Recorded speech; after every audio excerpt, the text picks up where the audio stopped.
আসসালামু আলাইকুম প্রিয় শিক্ষার্থীবৃন্দ। তোমাদের নবম ও দশম শ্রেণীর ত্রিকোণমিতিক অনুপাতের একটা গুরুত্বপূর্ণ অঙ্ক ঢাকা বোর্ড 2023 আসছে। দেখো এই অঙ্কে কি দেওয়া আছে বলতো? দেওয়া আছে এক্স সমান কোসেক থিটা, ওয়াই সমান সেক থিটা, জেড সমান ট্যান থিটা। দেখো এই অঙ্কে বলছে এক্স এক্স প্লাস 1/z সমান এ। কি দেওয়া আছে? এক্স আবার এক্স প্লাস 1/z সমান এ।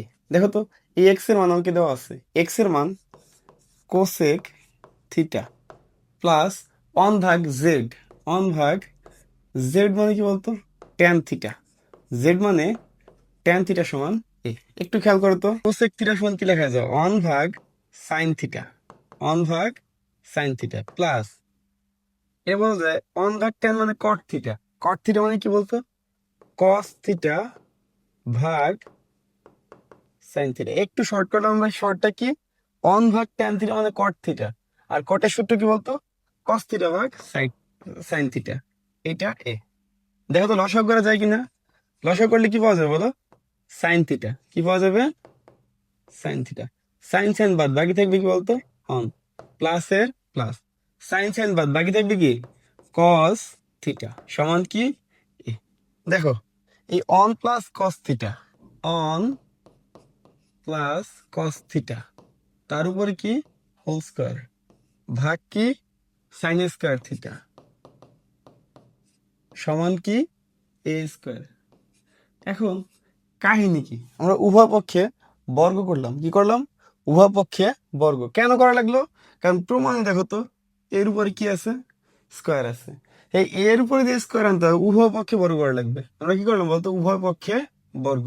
এবার খেয়াল করো, এই অন প্লাস কস থিটা তার হোল স্কয়ার থাকবে। এই সাইন স্কয়ার থিটা মানে কি লেখা যায় বলো?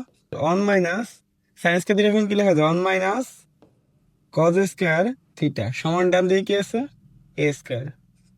দেখো তো এই একের উপরে স্কয়ার কিছু না কি স্কয়ার দেওয়া যায়? কেন দিছি বলতো? এখানে বলো ওয়ান প্লাস কস থিটা তার উপরে হোল স্কয়ার মানে দুইবার লেখা যায়। ওয়ান প্লাস কস থিটার উপরে হোল স্কয়ার মানে এটা কয়বার লেখা যায় বলতো? দুইবার।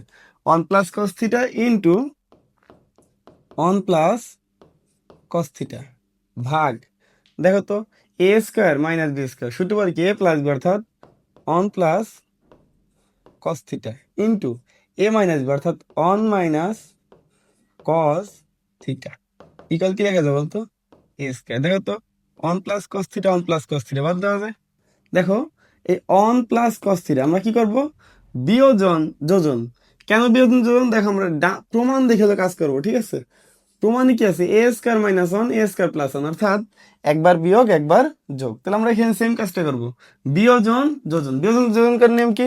উপরে যে মানটা আছে এটা উপরে লিখবো, নিচেও রাখবো। উপরে কি আছে বলতো? ওয়ান প্লাস কস থিটা, উপরে লিখবো ওয়ান প্লাস কস থিটা, নিচেও রাখবো।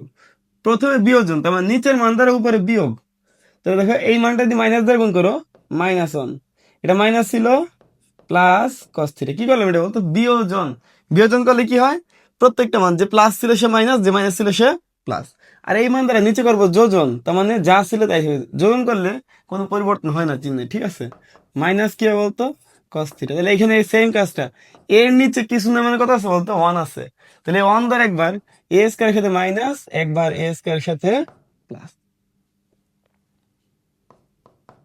দেখো তো কাটাকাটি করা যায় কিনা? একটু খেয়াল করো, এই মাইনাস ওয়ান প্লাস ওয়ান বাদ দেওয়া যায়, minus cos theta plus cos theta বাদ দেওয়া যায়। অঙ্ক প্রায় শেষের দিকে। দেখো তো কি আছে বলো? উপরে cos theta plus cos theta কি লেখা যায়? Two cos theta. কি লেখা যায়? টু কস থিটা ভাগ, দেখো তো এক আর এক যোগ করলে কত হয়? দুই। উপর আছে কি? এ স্কয়ার মাইনাস ওয়ান এ স্কয়ার প্লাস ওয়ান। খেয়াল করো এই টু বাদ দেওয়া যায়, থাকে কি? সুতরাং কস থিটা সমান কি? এ স্কয়ার মাইনাস ওয়ান এ স্কয়ার প্লাস ওয়ান। প্রমাণিত। দেখো তো মনে সাথে মিলছে কিনা? তাহলে এই ধরনের অঙ্ক আমরা টাইপ 5 এ যতগুলো অঙ্ক আছে প্রত্যেকটা অঙ্ক এইভাবে যোজন বিয়োজনের মাধ্যমে ধাপে ধাপে সমাধান করা যাবে।